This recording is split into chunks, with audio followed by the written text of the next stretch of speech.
to another episode of America in Black and White.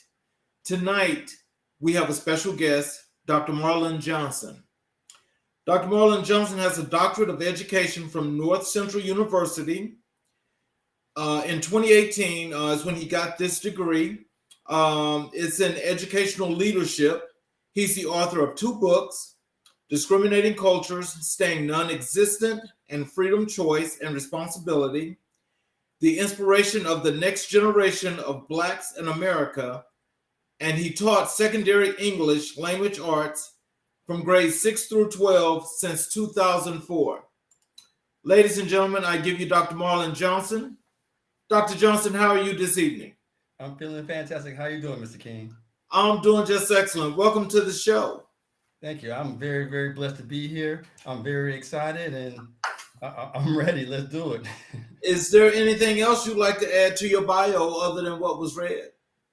Wow. I am a loving husband. Hello to my wife, Lucky. Um, big shout out to my daughters, Amina, Imani, and Marley Rainbow. Um, Big shout out to my moms and my sisters, Amanda and Paige. The list goes on. I'm a family man. I'm an educator, a scholar, author. I mean, list goes on and on. I'm just very humble. I'm just very blessed to be here. Well, that's great. I'm glad that you're here. And as you and I discussed prior to your coming on the show, when I was trying to get you to come to the show, we discussed that America in Black and White is about developing the underserved communities, the Black minority communities. Giving voice to those that don't have a voice, and to also have teaching moments for those that are listening to the show, because we welcome all to the show. But we're primarily going to do what's necessary to build these communities to make sure everybody has resources that they need. And so, what was intriguing for me to ask you to come to the show is that you have a lot that I think is some things that that people that are watching will really need to know and get to know where you're coming from and the things that you've done and what you're contributing to the communities.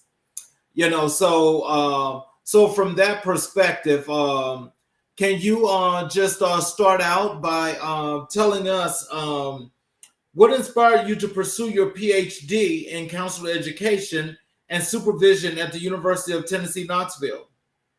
Well, North Central University is was the name of the college. I earned a degree online. It was originally based in Arizona, and if I'm correct, it's based now in San Diego.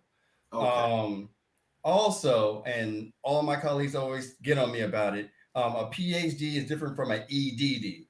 So I have an educational doctorate. So hence the title. I am Marlon L. Johnson, EDD. Okay. Just it's a little bit of clarification. It's kind of a distinction without a difference, but it's very, very important with the title. Mhm. But to answer your question in terms of my love for education, it's ironic. I never thought about becoming a teacher. Um, when I became a teacher, ironically, I was unmarried, no kids, so I never had experience with children at all. And if I could tell you a quick story, if I can afford the time, Mhm. I remember it was February 2004. It was the first day of subbing.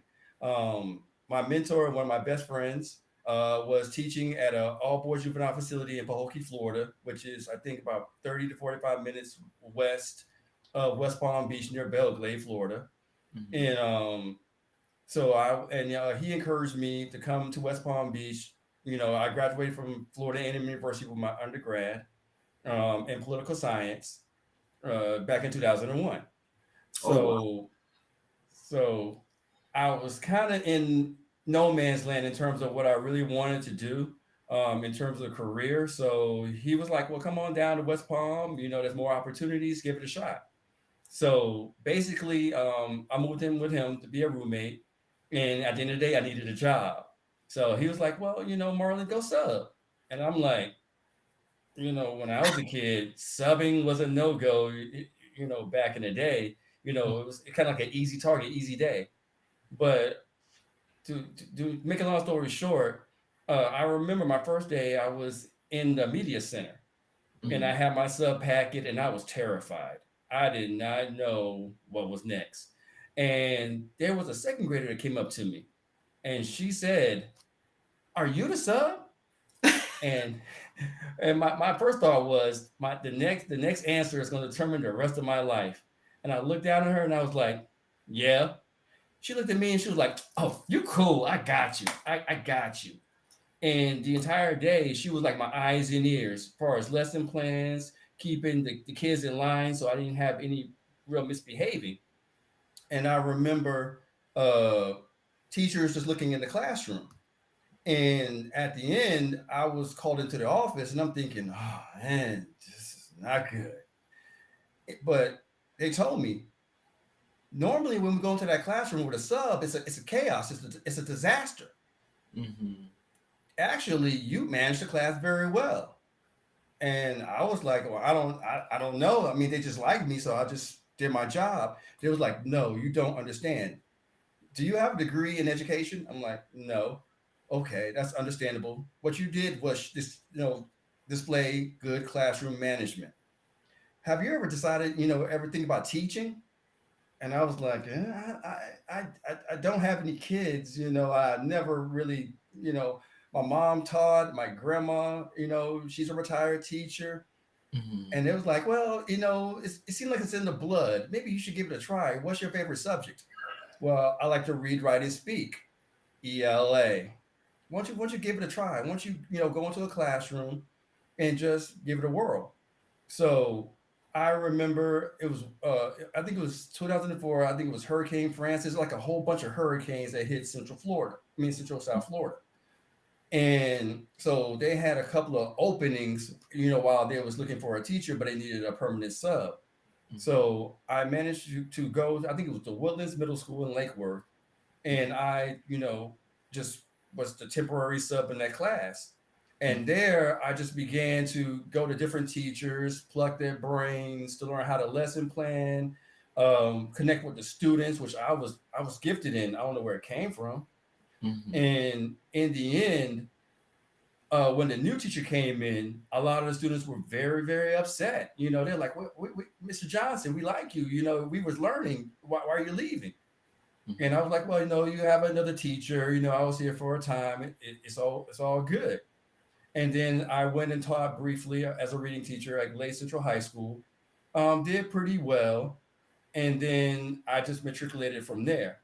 Um, but that's when I knew that teaching was for me, and I just noticed how students listened Mhm. and they wanted to learn. I've had students say, "Well, how is this going to help me in the real world?" And I always tell them, "Look, if I sign you to a 6-year, $60 million deal, and here's the contract, you can't read, you don't know the main idea, you don't know the comparison contrast to another contract, you don't know uh, the cause and effects and the ramifications of that contract, and you don't have an inference or a source to fall back on. So you don't have reading comprehension of this contract, but you hire me to do it. So now I can read your contract, manipulate your contract to benefit me. So instead of you getting $60 million deal, you may just get 4 or 5, maybe, and I'll take the rest. How would you feel? Oh, we'll hate you, Mr. Johnson. But why would you hate me? You didn't read the contract. You trusted me with your livelihood. What would your wife or your husband think about that one day Right. when you decide to have it? And or better yet, how would your mom feel? Mhm. Oh, she'll be pissed. Exactly. Welcome to English class. Turn to page such and such. So teaching just became a mentorship. It became a tutoring. It became life skills, all under the Florida State standards, and that's where I thrive to this day. I'm currently a ninth, 10th grade reading teacher at Gaston County High School in Havana, Florida. The students love me. Um, I get on them a lot, but at the same time, they're very respectful. They do their work, and they're freshmen, and a little bit of sophomores, but they really, really have the want and the drive to excel. So I know I've been a little bit long winded, but that was basically how I tripped and stumbled into becoming an educator. Oh no, that's all good.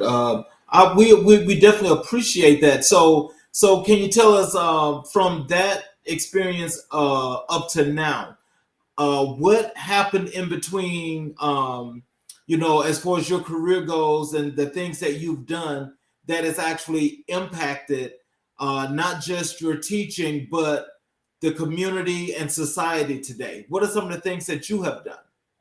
Um, Indirectly, I Mhm. have in my 20 years, I've had students come out of nowhere. And students, 2004, now these former students are now grown with families of their own. I remember 2 years ago, I was at a bank, Truist Bank, and I was just, getting ready to pay bills. And across the street was this group of guys who were just staring at me. And I'm like, okay, maybe they're just waiting, in line, waiting for me to finish or whatever. So, I'm doing my thing, but I kept watching my back. So they were just staring, laughing and whatever. And I was like, okay, let me finish this up and see what's going on. So I walked up to the car and I was like, I apologize for taking so long, just to see what was going on. And they was like, you don't remember me, do you?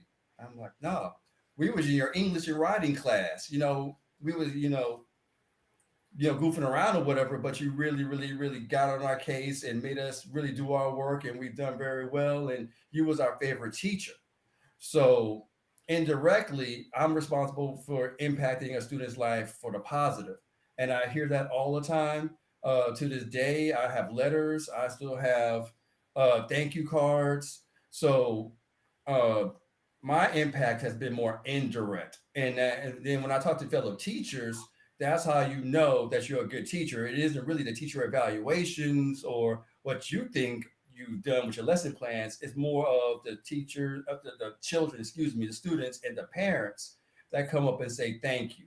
So that really means a lot in terms of our communities. Just to be a role model, just to be someone of a, I don't want to say an influencer. It's not social media, but to be a positive influence or a role model for these young children, because now they're now becoming adults, and now I know that they're passing on good values to their children or even into their communities as well.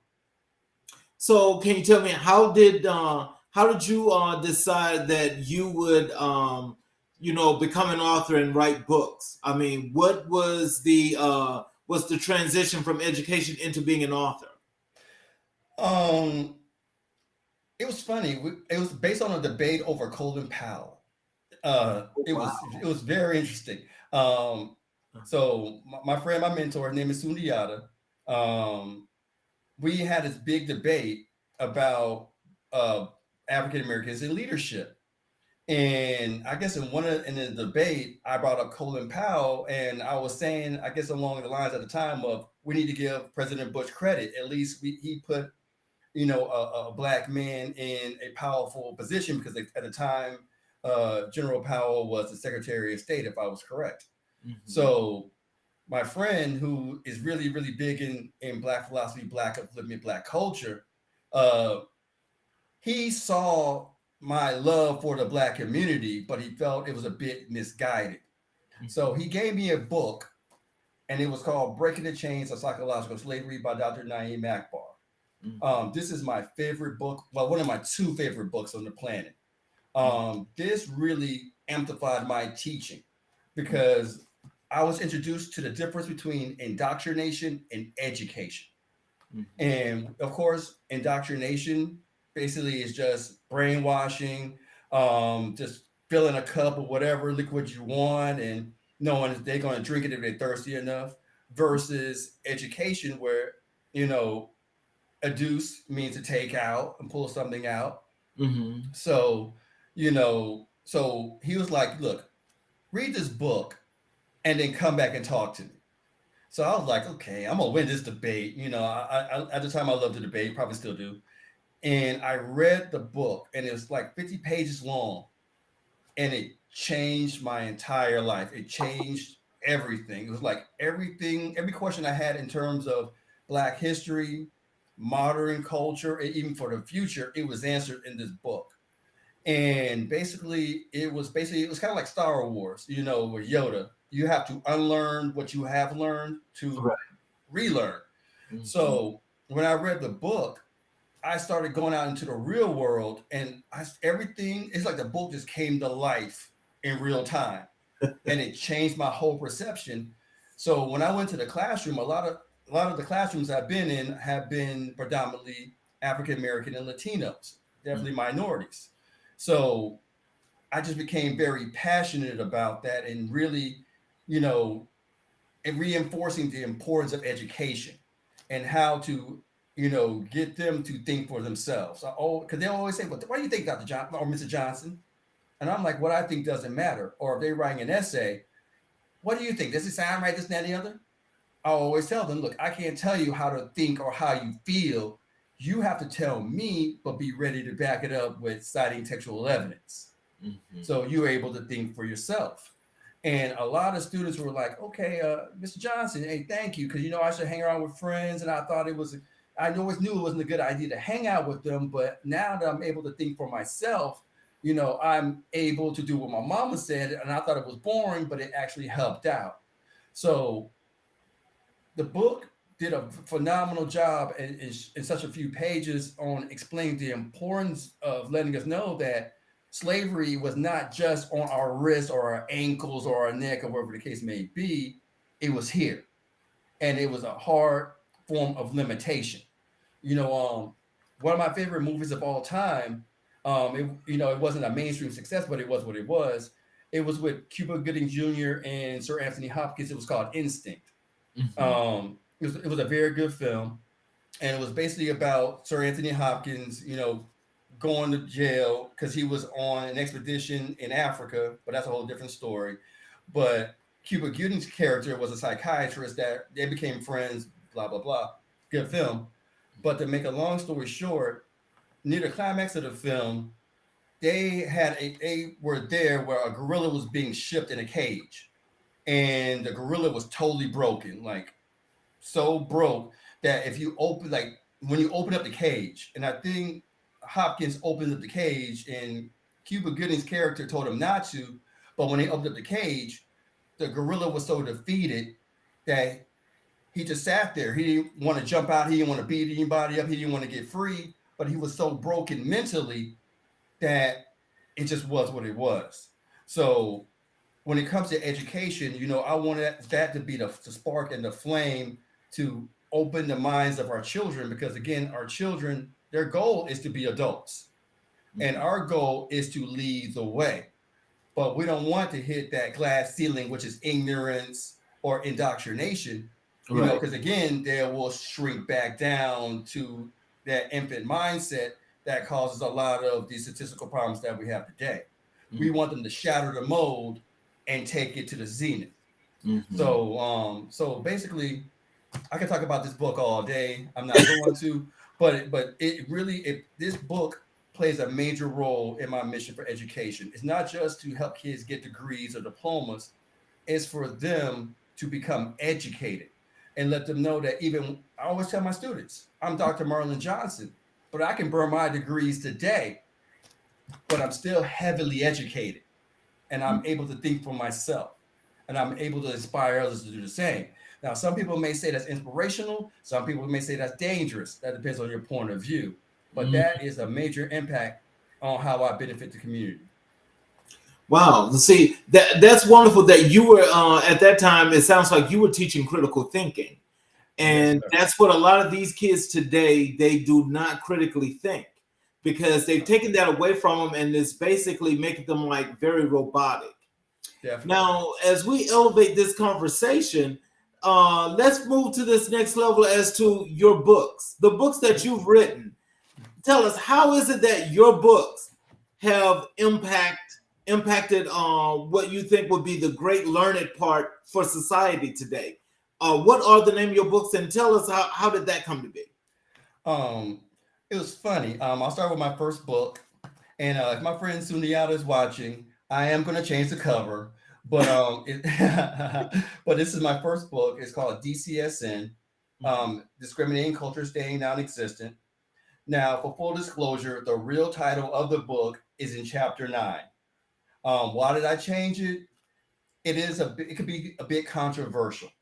Oh, But discriminating culture staying non-existent basically just talks about how far we have come in our society, especially in the African American culture, with diversity, with integration, and all of that great feats. But we still have a long way to go, going back to emancipating our minds, rediscovering our cultures, mhm, and going beyond Black History Month.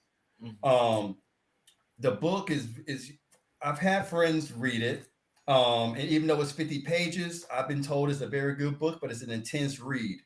And as you mentioned, Mr. King, it is critical thinking, but it digs deeper and it talks about social issues. And again, anyone who has an open mind is a constructive criticism. Right. If you don't have an open mind, then it's why are you going after us? Why are you racist? Why are you this and that and the other? And that's not what I am. And again, I'm not going to sit here and have the I'm not racist speech, but Right. again, I am for the growth and elevation of my people, especially the youth. Right. Um, so with DCSN, I I I hold myself accountable every day, Mhm. and I always pride myself in holding myself accountable. So if I make a mistake, I'm gonna say, you know what, my bad. If I'm right, I'm stubborn. I'm going down on the sword on it. But if I'm wrong, you got me. Let me learn from it, add it to my repertoire, onward, forward, onward, and forward. Mhm. Um, and with DCSN, it just asks our community to do the same. We pride ourselves in lots of successes, but we got to own our L's. You Mhm. know, um, this may sound controversial, but I'm going to go there. Is racism, white supremacy the cause for our problems? Yes. Mhm. But is Black miseducation or the miseducation of the Negro? If it's the Ooh. miseducation of us, are we blamed for the effects? Yes. Because again, we have the ability to build our own economics. We have the ability to build our own schools. We have our ability to provide positive images for not only for young boys but young girls to see. And again, my main focus is the young boys because my wife, I let her have that in terms of uplifting the young girls and the young women. She's phenomenal with that. So I stay in my lane. But again, 1 plus 1 is 2, 2 plus 2 equals 4. But if we come together, we will thrive forevermore. That rhymes. I just made it up, but it is what it is. Mhm. So we're still a discriminated culture. We're still non-existent, but at the same time, we can't ignore the good things we have come across. But at the same time, we have to do a better job of improving our communities. I'll put it this way. And a friend of mine said this the other day, a good brother. We have to do a better job of celebrating Black History Month the same way we celebrate Cinco de Mayo and St. Patrick's Day. Mhm. If we can go, and I'm not advocating get drunk and belligerent, but I'm saying we need to have more pride for our cultures the way we do for everybody else's cultures, and we can go from there. Well, now, that's very interesting, and that's also very thought provoking because we have a lot of people, especially people that look like you and I, that I don't know if it's to say that they've given up on the culture, but in not being as supportive, it seems like there's a lot of negativity that comes towards the community from people that look like us. Why do you think that's so? Well, again, that goes back to mental slavery. We were taught to always think the worst of each other. One of my favorite books, and I was gonna leave it out, but one of my favorite books was by Dr. Bobby E. Wright. He was a clinical psychologist, and he wrote a book called The Psychopathic Racial Personality. Mhm. And in his book, he pretty much hinted, I'll paraphrase because I don't have the book with me, that we've been trained that if a certain group calls us the N word, we'll Mhm. get mad, we'll curse them out, we may beat them up. But if we give our own people just a stare, instead of saying, "What are you looking at?" we're just going to get a gun and get it over with. Mhm. So we have been trained to see the worst in ourselves the bottom barrel of ourselves and sees ourselves as expendable. And then it doesn't help that we got social media. Before that, there was TV, things and things of that nature, which gave us the negative myths, stereotypes, and propaganda that pretty much told us that we're not ish or whatever. I'm like, Hey, I forgive got me. So if it's like the old saying, my mom has a degree in psychology, and she always said, if you call somebody a name, long enough or most enough, you're going to believe it. So me, I'm big on praise. Like my students at Gaston County, I get on them all the time. I tell them, look, you walk around with this "I wish I would" attitude, but if I give you some praise, you look at me as if I'm just some weirdo on the street asking you for $1. So I told them, look, I'll be the villain, but I'll be the villain giving you praise when you deserve it. And throughout the school year, now they begin to say thank you, or I appreciate you, or let me help you with the door, or let me help you with the seat, and things of that nature. So they come from environments where they may not be told this, but the environment is so toxic and so bottom base that's how they feel. That's what they're programmed. It's like the gorilla, and I'm not saying we're gorillas, but it goes back to the movie about how is this big strong gorilla who can easily get out of this cage with his door open and cause havoc just sit there broken. So I mean, toxic environments and toxic behavior creates toxic results, and that also goes back to lack of education, lack of knowledge of self, lack of love of self, lack of belief in self. I tell my students all the time, you can speak your truth in my classroom as long as you're prepared to hear me tell you the truth. It is a difference. And so when it comes to uh, the supposed genocide of our people, it begins with the menocide. If you believe you don't believe you're supposed to be here, you're going to now transfer that to other people. It's like hurting people. Again, it's very toxic. So it goes back to my form of education. I don't want my kids just knowing ABCs and 1, 2, 3s. I want them to graduate knowing that, hey, I'm a strong, and in this case, again, I'm all for every culture, but this is Black History Month. This is our people. I want young Black boys and girls to grow up to be strong, Black young men and young women, because one day I have a 4-year-old and a 1-year-old. They're going to be inspiring them. right. So we got to break the cycle. We got to break the chains. And in some environments, they may not be as blessed in that. So, but then again, that's why teachers and mentors and coaches are also very important. That looks like us. Well, so also, just so you know, you don't have to worry about what you're saying and how you're expressing yourself. All is well. We're not on one of those little boxes that go. No, we ain't doing. So this is all about real, and these are things that I think people need to know. But let me just ask you this, because it sounds like when you're talking about people being products of their environment, and specifically where we got some of our neighborhoods for people that are Black that look like you and I, where it's worse than what worse can be. Right. And so when you get to that extent, how do we actually get to the point of actually changing that mindset? Because that mindset is something that, when they say people learn a cycle, it's hard to break a cycle. So if they've been doing it for so long, how do we change that? That leads you to my second book, Freedom, Choice, Responsibility. Look, for example, when I think of mental slavery, I think of codependency. Now, in a codependent relationship, yeah, it's easy to blame the abuser, whether it's alcohol, whether it's a batterer, or whatever the case may be. I'm not a psychologist, but it's just we use that as an educational example. Now, once you admit that the bottle is the problem, or this abusive person is the problem, then they're no longer the problem. Who's the problem now? That other individual. That's intervention. It has to be a choice. I can come in all day long. It could be in the hood. It could be in the suburbs. It could be in a penthouse. Everybody has their story. But once you tell me your story, What are you going to do about it? We can give you all the resources in the world, and there's so much. My mom always says the literature is out there, Right. the help is out there.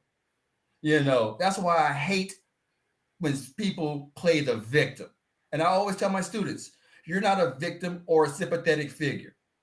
Accept your responsibility. You have the freedom to you have the freedom and the choice to accept responsibility. Once you do those three things, everything else will take care of itself. Mm-hmm. Again, when it comes to mental side of our people, we have adopted a fatalistic mentality. We feel like we're just trapped in that cage, going back to that gorilla analogy from instinct. Mm-hmm. But again, once we provide you the light, it's on you. A lot of athletes come from very disadvantaged backgrounds. Right. They could have stayed and fell apart, but those coaches told them, look, get your grades, go to Florida State, go to Florida, go to Georgia, go to Texas. Get up out of here. And then when you get to the league, get your family out. Mm-hmm. Take the challenge. Or if you're not an athlete, you can go to college, get a degree. I always tell my students, you don't care about school now, but when you graduate, look out in the crowd and look at your mama, your grandmama, your aunties, your uncles, and look at all the water faucet pouring out of their faces. Because those were the sacrifices they made for you. And what I mean for you is the students, of course. Right. And when they think of things beyond themselves and they see it, it's kind of like hope is like a small little hole. Mm-hmm. It looks small, you feel like you can't get into it. But if you want that hope to get bigger, kind of like a rat or a rodent, you're going to nibble at that hole to the point that it's going to be big enough for you to go in. And once you go through that hope and you see how beautiful hope is, you're not going back.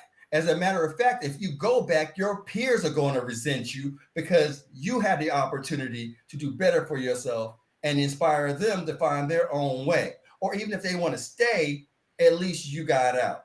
So Right. when it comes to our people, we have the freedom, choice, and responsibility to be that inspiration for the next generation of Blacks in America. Yes, we are a discriminating culture staying non-existent, but we're not stupid niggas. Mm-hmm. Behavior is something we can control. Mm-hmm. And so we can't blame the white man for everything. And I'm not absolving them because history has already got that on lock. Mm-hmm. But at the end of the day, we can't always play the victim and say, oh, it's always them. Do you? We have the history of showing African Americans who had less than what we had. They didn't have social media in the 1800s. Mm-hmm. They didn't have any of the luxuries we had during the Jim Crow era, but what they did have was cities. They had a Black Wall Street. They had their own, inventors. They had it all. So, and what stopped them was just a racist systemic society. Why can't we have that again? So it's not that we can't. The question is, do we want it bad enough? And again, that's where in my realm, education is very important, both in and out of the classroom. So with education, and we're talking about accountability, what more can we add to that formula to basically to try to delve into those people that are stuck? Because a lot of people are actually stuck. Okay. With them being stuck, it's like they need a whole bunch of things to get them up and to get them moving. Besides accountability, what else can we add to that to make it easier and better for people? Well, again, self-determination and handouts are two different things. And there's so many things we can do. And I tell my students this every day. There's so many things we can do at the high school to help them. The one good thing about our principal, Miss Chelsea Franklin, she makes it a point about, hey, life doesn't end after high school. You have the military, you have trade school, you have college, you have options. And we've always had options. I had a student a long time ago, without going to specifics, but let's say his dad was in the life, but his goal was to keep his son from being in the life. But his son was good with numbers. And at one point, he had the son help him measure out the numbers and make sure that the balance was tilled and all that, whatever.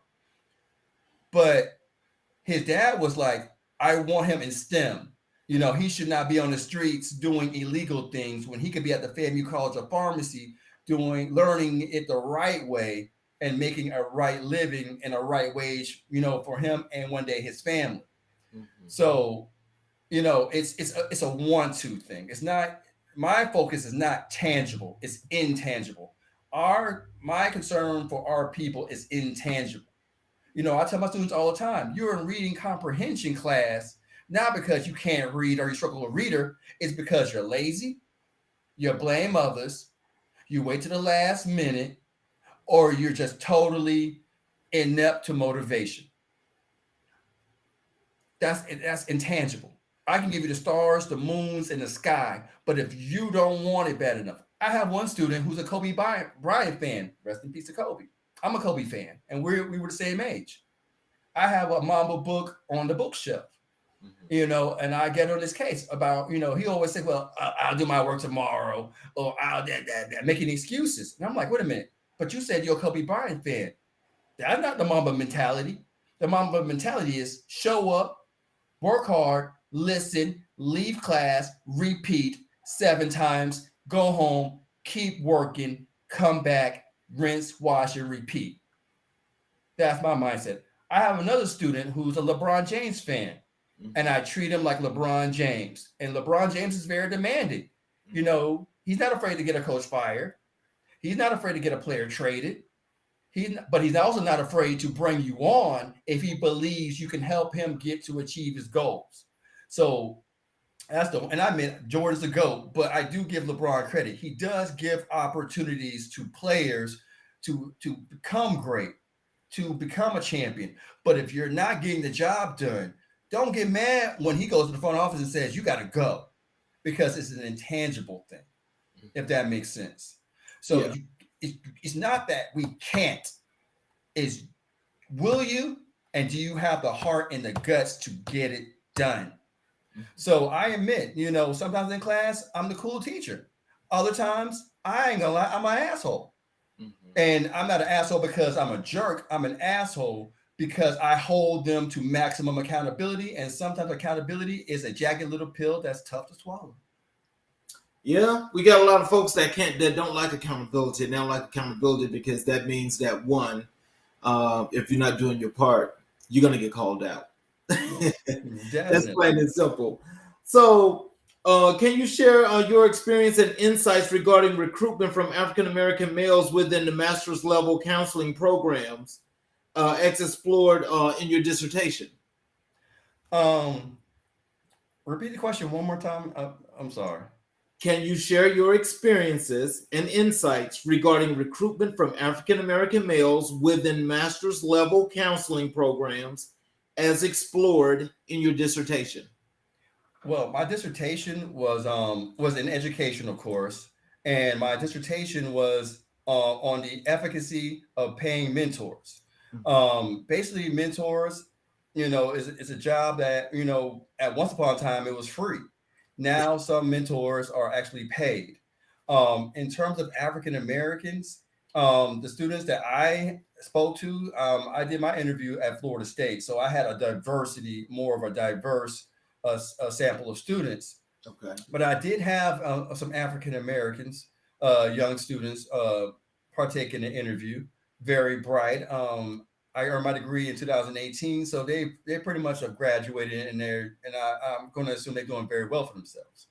But but I'm trying to answer your question, but in terms of what I studied and your question, we're kind of conflicting, so I'm just kind of Okay. um, Well, as best as you can explain it, that's fine and dandy. I right. understand. Right, but to talk about my dissertation, it was a great experience. The thing I remember most about the dissertation was me arguing about why mentors should be paid. Because like teaching is not an easy job, Mhm. and I remember a young brother. I forgot his name. He's a great brother. He was a director of the program. I have his name in my phone, and it's my fault. I apologize if you're watching, but he did a great job of helping me get in to be in a position to interview. So that's one of the things I definitely remember from the experience. I wish I knew his name because he deserves a shout out. But he's a good brother, and that's an example of reaching back and helping your brothers help. Iron sharpens iron. So everything is cyclical. So with my dissertation, I just wanted to give a shout out to all the mentors who have reached out and helped these students. And matter of fact, the students were working at Pineville Elementary, which is right down the street from me. It's a predominantly black school. Um, I don't want to say they're disadvantaged. They're growing learners, but they do remind me a lot of Lincoln Elementary in Riviera Beach. Um, they're great kids, but relative to maybe the more affluent schools here in Tallahassee, you will say it's one of the lower schools. But at the same time, it's very very good. But the point is that it is good because we have Florida State students go there and mentor and help students, become the best version of themselves or begin the process of the best version of themselves. So when they go to middle school, they can go from there and grow into high school, so on and so forth. So I know I didn't answer your question, but I would say that the doctoral mentorship played a very major role in my mission into helping my people as well as helping either other people. I always said when it comes to black people, we're the vanguard because even though a lot of people, want to treat us like the N word, we are the front runners in terms of helping making other cultures and other peoples better. That is a fact. Before there's some main things I want to get to, but I want to follow up on that because that's a very good point, a very valid point you just made. Um, from building this country to being all of the things that we were.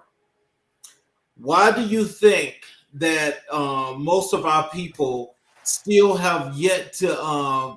It seems like they don't understand that being an original king or queen, building this country that they call America, and having everything still taken away from you, you not get no recognition, but everything you get is taken. But you're not doing what's necessary to get it back. Is there something that's like missing in between these points that maybe people are not seeing, or they just missed the whole boat? Well, I mean, what happened? Number of things. Number one, some people, and it's a human thing, not just a black thing, but we'll keep it Afrocentric. For some black people, they just don't care. You could tell them the sky is blue, prove the sky is blue, and they just don't give a shit. I'm sorry for the language. They just don't care. It just is what it is. Um, we live in a very materialistic society. We've been trained to love another culture's object of value. Um, you know, we've been taught that the object of value is material. If you don't have the material, if you don't have the Mercedes or the big house on the biggest hill, a limousine a mile long with either men or women, whatever the proclivities that you lustfully desire, that you're nobody. Or if you don't have the Tommies or the Versace's or whatever, then who are you? We're a society where we left at Steve Urkel. I got into a debate with a good brother over Steve Urkel, because his argument was, oh, he's a minstrel show and he's a stereotype with a stereotypical nerd outfit or whatever. My thing was, number one, he got the girl. He had self-respect. He ran the show, wherever the case may be, and he always provided a great lesson. So he may have looked like a stereotype, but he had substance. And on the show, he loved Laura so much that he betrayed his knowledge of self and became Stefan Arkell. So he betrayed who he was for her. Yes. But at the end of the day, she loved Steve and always did. She just loved what she thought Steve should be, which was Stefan Arkell. So everything that glitters isn't gold, as Laura found out.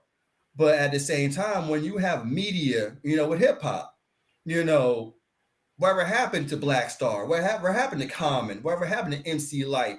The LL Cool J's, the Cool Modis who talked about, or KRS Ones, or Dead Press, or who I have on my wall. I met Dead Press, and you know they talked about the very things I talk about: knowledge of self, um, preserving our communities, having a higher mindset, thinking with the higher chakra instead of the lower chakra, things of that nature. Is that on TV? No. Is that on social media? No. Is that on the radio? No. But when I turn it on, it's sex, drugs, and violence.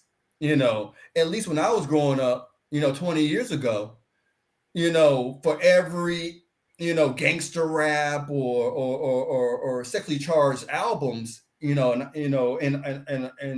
hip hop discography, we had the conscious music, we had the balance. So now conscious hip hop is gone, conscious reggae is gone, but we still have dance hall and we still have, whatever they have today. The kids call it drill rap, some kids call this strip hop, whatever. But that just tells me that, do we have full control over the major music outlets? No. The good news is now with social media, as you have proven, we don't need major outlets to produce our content. Nope. I don't need a major outlet, to produce books. I could just sit home one day and just type, go create a cover, and the rest is history, and do our own things. So again, as I mentioned before, we have the freedom, choice, responsibility to do our own things. Do we want to? There are some brothers that can go get their own house, but they're living with their mom. There are some women who can do their own thing, but they're doing their own thing. Like I said, I don't want to bring all that up. But when you look at it, our people, we could do more, but do they want to do it enough? So it's not something that they're missing or they're not seeing. They don't want to see it. How do I know? I see the children every day. The children is not just a product of the environment or their parents, it's the product of the adults. As I said, the incline bump go down. So if they don't see enough positivity around them and all they see is negative myths, stereotypes, and propaganda, and I don't want to go in circles with it, but it's all relative, then what else are they going to do? And what else they're going to see? But when you give them the alternative, are they going to be that gorilla that's going to bust through that cage and wreak havoc and create his own destiny? Or is he going to be that gorilla that sits back and is defeated? That goes back to knowledge of self. That goes back to here. So at the end, I always tell definitely adults, even the students, this is on you. You can't. It's like lean on me. What did Joe Clark say? If you fail, don't blame your parents. Don't blame the white man. Blame you. And that's the first thing we need to do, because we can't blame the white man forever. We got to do something. And I think this is the best time now. But it's a choice that we as a people have to make. Like I said, I can go on forever with that. We can go on. So let's talk about the real thing. Let's talk about Black history. And I want you to tell me, from your knowledge and understanding of what happened historically with our culture, why is it that we don't have another Black Wall Street? Because we don't want it bad enough. Black people, as a people, we do have money. We do have a GDP. Again, we're in a society in which our object of value is material. Our object of value in reality is the enhancement of mind, body, and spirit. We're a spiritual people. That's why we're the most emulated. That's why we're the most duplicated. We are ordained with that levels of intangibles. So we know how to make any style look good. We know how to make any music. We can go to country. We can go to rock. We can go to any genre and make it hot. Lil Wayne has proven that, for example. Eminem, they love Eminem, but Eminem gives credit to Black people. Not because he's afraid of being called racist, but he knows where the bread is buttered. He knows that on his poster walls, if he had one, were black people. His crew was all black. So we are the vanguard. So the fact that we don't have a black Wall Street, it that could happen at any time. Also, that's step one. We have people who are deaf, dumb, and blind. Two, we have people who want what the white man's got. You know, I always said, do I want a great life for my wife and kids? Of course. I love to have a nice house, nice cars, a nice life for them.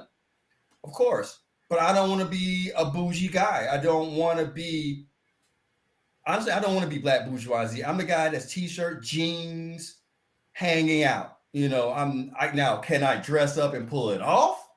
Yes. But my thing is more casual. But at the same time, there are people who want to be uppity. They want to be bougie. And am I dissing them? No. Live your best life. Just like if they want to be deaf, dumb, and blind, and they want to be in that status quo of self-destruction, that's their life. That's their American way. But at the same time, you have one group that's stuck in self-destruction. You got one group trying to be something they're not. And then you have this other group who really wants to make a difference.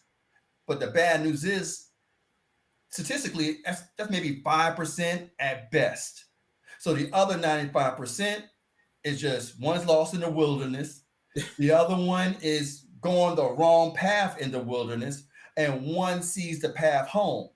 It's like a burning building. If the building is burning, you can tell. I can tell Mr. King, hey, I smell smoke. The fire is burning. You could be like, man, hey, forget all the stuff around here. I'm out. My life is most important. Right. Or Mr. King can say, hey, look, man, hey, I smell the smoke too, man, but I need to get my worldly possessions, man. Hey, without my Rollie, without my Versace, whatever, man, I'm lost. I can't get and then risk getting burned down trying to get all these possessions that you can always replace. Mm-hmm. Or you could be the person saying, you know what? I don't even believe you, Johnson, man. You're full of it, man. Why don't you go get a file signature and pull that and put it out, man? I'm asleep, man. I'm deep sleep in my own world. Again, you can't make people do what they don't want to do. That's just a part of life. And that goes back to breaking the chains. Some people in slave days, like Django, Stephen, happy to be the house nigga. And that's just the reality. He knew what was going on was wrong. He knew that freedom wasn't free, but freedom was out there. But he was rather to get the white man's Candy's approval, knowing how evil he was, than for him to have love of self and go and create a new life for himself. So it's kind of like the Matrix. You have the red pill and the blue pill. Oh boy. You got to make your choice. And some people will take the blue pill, stay in their sleep, and just let life go, la-di-da, la-di-da. Breaking the chains was my red pill moment. And I began to see the Matrix as what it was. So when I talk to people, is it the most popular? No. When people see me, is it, oh, that's Marlon, he's fun, you got to invite him to a party? No. Am I always nice and polite? No. But at the same time, I do my best to keep it real because I cannot unsee what I see. But that was a decision I made. So the reason why there's no Black Wall Street, there are more people that took the blue pill or have not taken any pill at all than they are taking the red pill. So with today's society, this is going to be a very interesting opinion that I want from you. With today's society, what do you think W.E.B. Du Bois would be saying about civilization today? My question is it before or after he made the decision to go to Ghana? After Ghana. I think non-verbally he'll be just like this.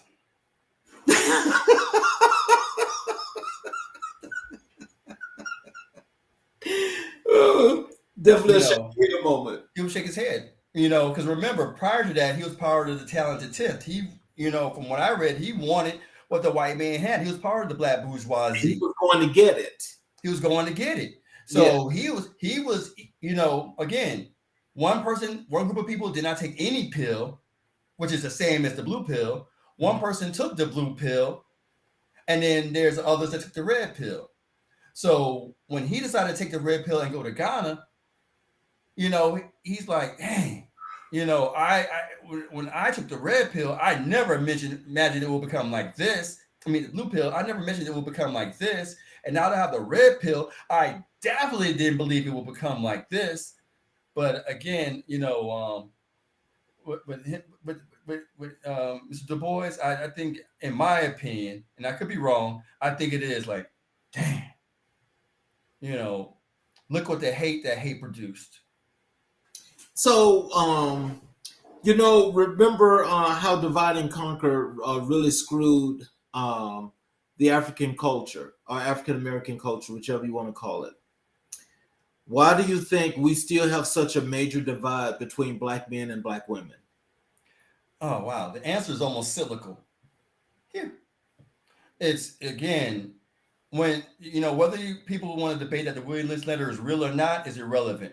The content is what we need to pay attention to, and it's all about divide and conquer. Mm-hmm. It's really simple strategy. Mm-hmm. If we are the first men and women on this planet, Mm-hmm. that means we were the first alphas. We were the top of the line. Mm-hmm. So if you're the alpha and you're at the top of the heap, that means someone else got to be beta. That they got to be lesser. So, just using my words carefully, but so if you are a rival, because race has two definitions, it's either a competition or a unification. Mm-hmm. We already know that racism and white supremacy is not about unification. Right. Because on a zero-sum game, physically we're better. Look at sports. Science, we're better. That goes back into history. Now, they may have taken that from us and tried to whitewash the history, but if you really study, basically with Black History Month, we're better. Spiritually, white people come to our churches, I've seen it, and enjoyed a Black experience at a church than going back to their little, whatever church they go to. So we're spiritually better. We're on a higher level. There are people culture vulturing hip hop and R&B, but why are you going after a genre that people once called a fad when they have country and everything else? Oh, I get it, because we got the flavor. So instead of competing, you got to mimic, assimilate, conquer, and kill, which is in freedom, choice, and responsibility. It goes back to the psychopathic racial personality. All you have to do is give people the illusion that your ice is colder and their water is warm, when in reality, we got the cold water without the ice, and their ice is their water is manufactured and overrated because of the ice. Mm-hmm. So if you give that psychotic role reversal, and again, I'm not a psychiatrist, I'm an educator, but if you miseducate people into believing that what you're doing right is wrong and what the wrong is right, and you confuse them all to nothing, and you twist their minds and confuse them enough, you can take advantage of them while they're down. And then you got to add on violence, abuse, torture. We can go to all the horrifications, and what you come out with is a miscarriage of justice and a horrification of humanity. And so in the end,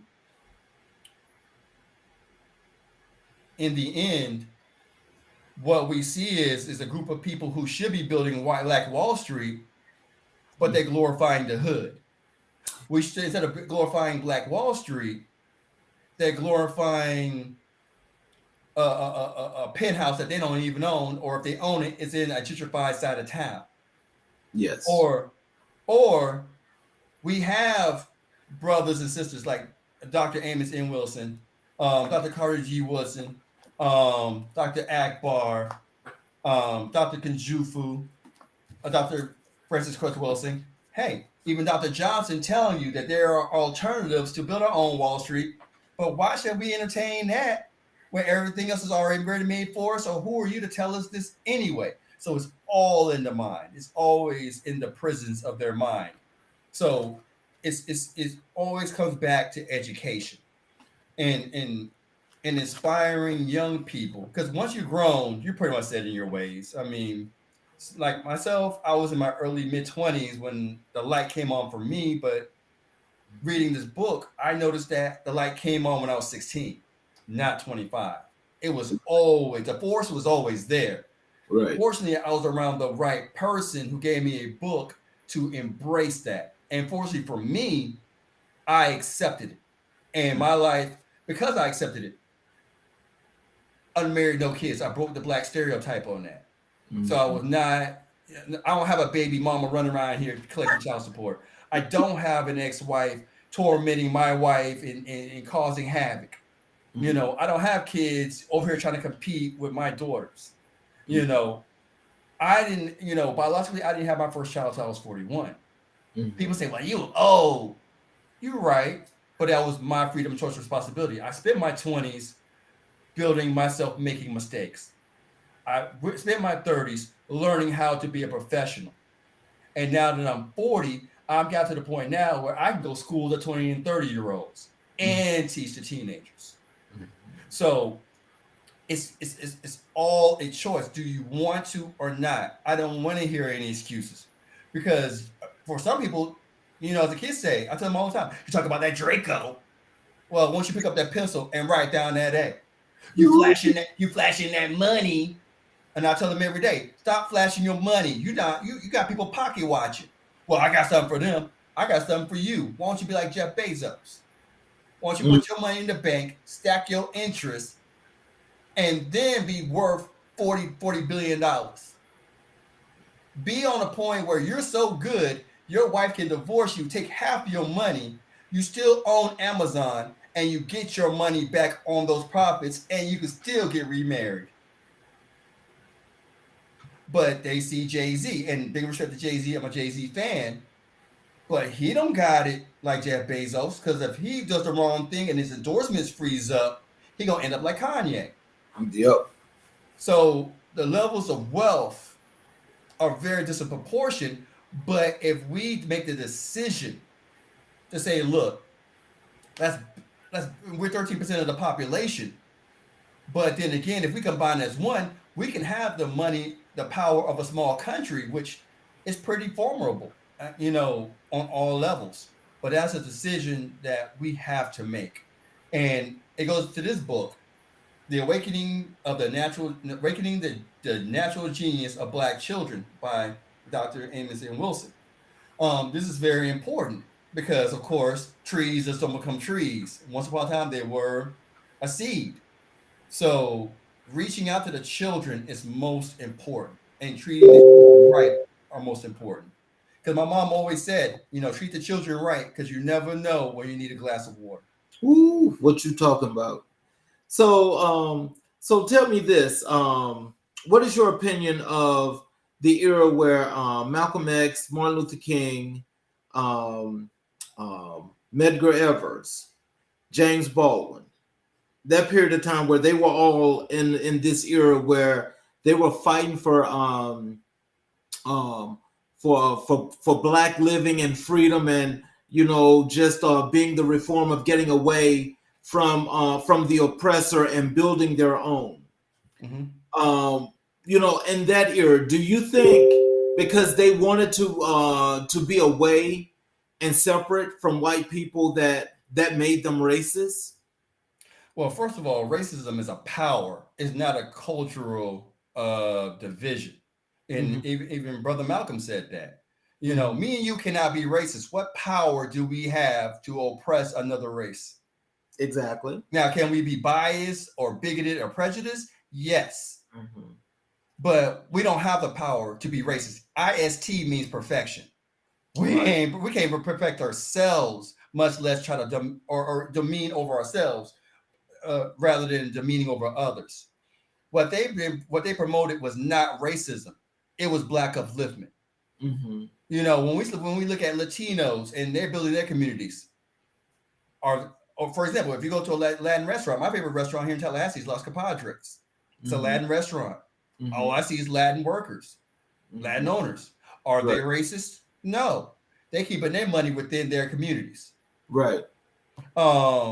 If you go to a Asian restaurant, predominantly Asian, are they racist? No, they keeping it within their people.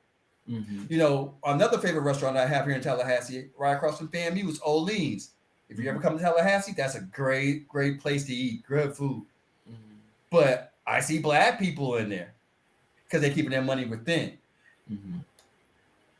Just because I keep my money in my house does not mean I hate my neighbors.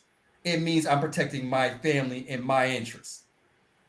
You know, the one thing that goes back to your question about why there's no Black Wall Street, what our people, and I always said this, and I'm writing my third book on this, so I'm not gonna give up too much information. But we're too emotionally fragile. And we're so emotionally fragile that we allow our feelings to trump our logical decisions. When it comes to politics and polity, or when it comes to finances, one of my favorite people on TV on YouTube, he said this today, and he had an acronym called VIP: Values, Interest, and Polity, or Policy.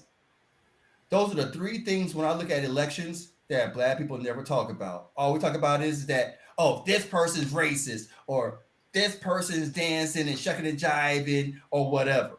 You know, and if you turn on CNN, one group of candidates is singing in a church, dancing in a church. Another person is rallying with white supremacists, whatever the case may be. But what are the values? What are the interests? What are the policies? We're not about our business. And that goes back to a couple of questions ago. That's why we don't have a Black Wall Street. Because every question that you're asking is all relative. And I know I'm giving you the same answers, but it's the same talking points that goes back to the civil rights era.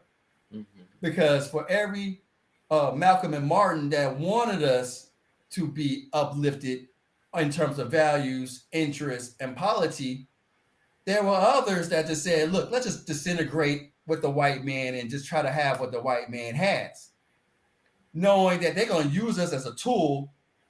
And then once we're broken, they just throw us out. Ooh, well, that's happening right now.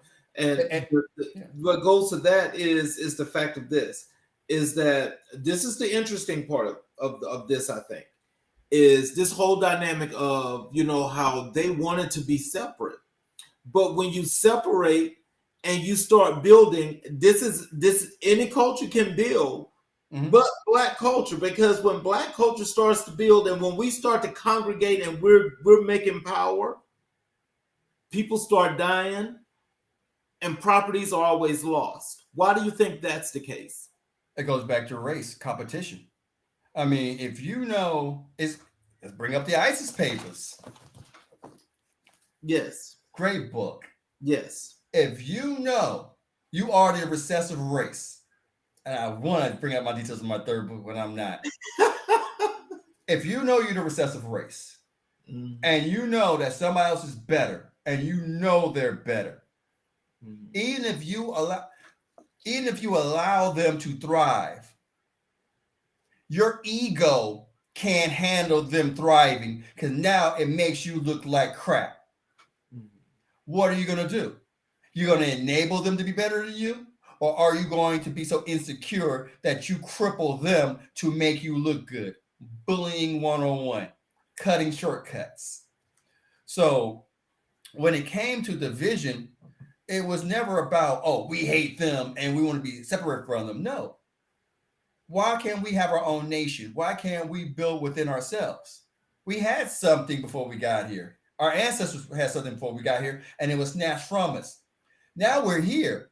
We don't know if we're Botswanian. We don't know if we're Eritrean. We don't know if we're Ethiopian. We don't know if we're South African. We don't really know.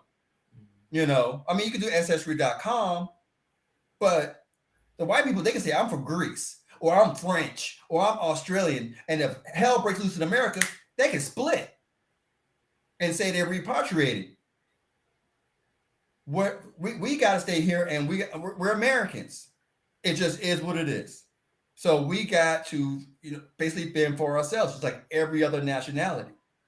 So in the end, again, it goes back to freedom, choice, responsibility, because Rosewood worked until somebody lied and all hell broke loose. Yes. And Tulsa totally worked. Tulsa worked wipe that until name somebody in Florida. right. And Rosewood, yeah, is near Gainesville, Mhm. where University of Florida is. Mhm. Tulsa, Oklahoma. It was working until somebody had their feelings hurt and felt insecure and decided to bomb the place. Mhm.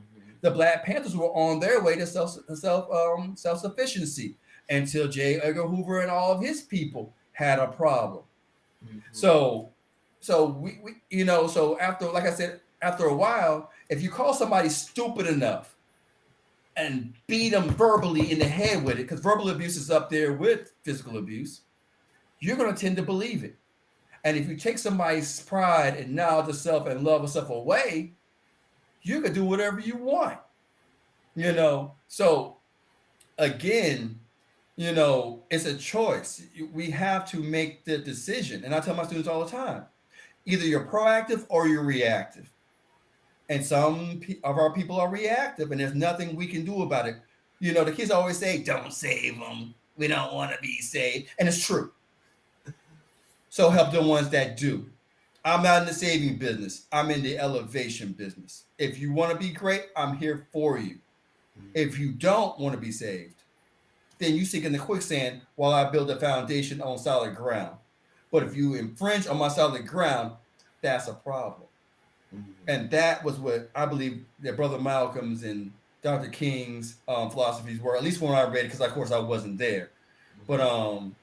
But reading these affirmation books, which inspired me to write my books, those are pretty much the main ideas on what I came from it.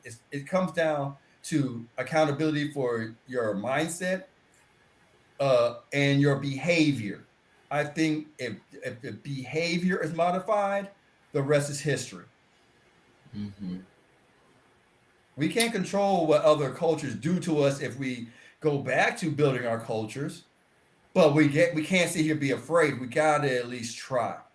And when it comes to Black businesses, we know what's out there, but let's go get it because everybody else is, and no one else is afraid. Because trust me, they can annihilate all of us and make us extinct. There will be a new N word, but a different culture, and it's next and next and next. So let's go get it. The biggest Well, risk is not taking one. I say, regardless of the case, I mean, I know that those are always possibilities and those things have and they will happen probably. But I think as far as this platform goes and what I have in my mind is that I'm going to rebuild this or start the rebuilding of this culture to be as strong and as possible as it's supposed to be, as it Right. was originally, Mm-hmm. because being an original is that. And Mm-hmm. so until we can actually just know and just say, hey, I am an original king or queen of this world. And I am the one that set the standard. And I know what was mine and what was stolen from me. And people are still prospering from that, which doesn't allow me to go back and take that. But I can still recreate and I Mm-hmm. can make it better. Right. That is what we need to be thinking about. Right. We have a lot of people that do that, but we have those that have gotten within that old culture that believe that this is only for us. Mm-hmm. This is only for us. So everybody that try to come in, we got to block that. So they Right. have those Stevens, those gatekeepers in Right. every industry around this world. Mm-hmm. And so as long as they got those Stevens that are getting paid, Mm-hmm. they don't care about the rest of us. Of So we course have not. to know that if they're not supporting us, we don't need to support them. Right. But when you are, it goes back to education versus indoctrination. One of my other favorite books is Black Skin, White Mask by Dr. Franz Fanon. And one of his quotes, and I'll paraphrase him as well. He said, "A Negro is a slave who's been allowed to assume the attitude of the master." whereas the white man is the master who allows his slaves to eat at his table. Not everybody wants to take the long and great and mighty road that you're partaking, Mr. King, that I'm partaking as well. Some people want to take shortcuts. They want what the white man's got, but they fail to realize, and I've read stories where white people will tell you, they have all the riches in the world, but underneath all that, they are miserable and they're sad, they're depressed, and they're jumping off buildings. Whereas we've seen our people have nothing and they're happier than a bird in the sky, because that is just who we are. We got to get back to the essence of who we are. And I know it sounds idealistic, but it comes down to a choice. And it goes back to what my book said. We are the masters of our destiny. We are the gatekeepers of our future. And it's up to us to either save it or watch it burn to the ground. Exactly. Now, the good news is that you're taking the initiative. Again, I'm taking the initiative. My wife, she has a Black-owned business. She's taking initiative. We're teaching our children to do the same thing. I have friends who are entrepreneurs. My mentor, he owns a compost business here in Tallahassee. It's Black-owned. The best man at my wedding, his father was the first Black mayor of Tallahassee. So it's there. It's just, do we want to be kings or do we want to be niggas? And that's, or my favorite book, I have tons, From Niggas to Gods, volume 1 and 2, where they talked about that as well. It all comes down to us, and choice and behavior are two things we can control. And we can either be raggedy or we could be sophisticated. We could be ratchet or we could be elegant. That's a choice. And that just comes back to knowledge of self, because there's beauty in being Black. Whether people want to accept that or not is on them, because we've been taught that white is angelic and Black is smut and nothing. Or we wear white to weddings and Black to funerals. We got to get out of that mental side. We got to get out of that, and we got to get out of that immediately. But that comes down to a choice. And at this point, either you're proactive and you want to liberate, or you're going to be reactive and play the victim. And I don't know why they're doing this to me. And it's today's society, the choices are infinite. Is it a red pill or the blue pill? I know this is not a movie, this is not the Matrix, but that analogy works just the same. So, in closing, tell our audience how to get your books, how to contact you if they got questions or concerns when it comes to this wonderful liberated world that we're about to create. You can catch me on Facebook, Marlon L. Johnson, EDD. I'm not a big social media guy. I do have an Instagram, on Facebook. I'm also on LinkedIn. Both of my books are on Amazon. All you got to do is type in DCSN or Freedom, Choice, and Responsibility, and it will pop up. Like I said, the book is very, very straightforward. It's very direct. Some say it's tough to digest, but it is a very good, enjoyable read. It will challenge you. It is very thought-provoking, but I guarantee you will learn from it. And if you take, I guess, the red pill, it will take you to the next level to success from inside and out. Well, there you have it, everyone. I'm glad that you all joined us tonight.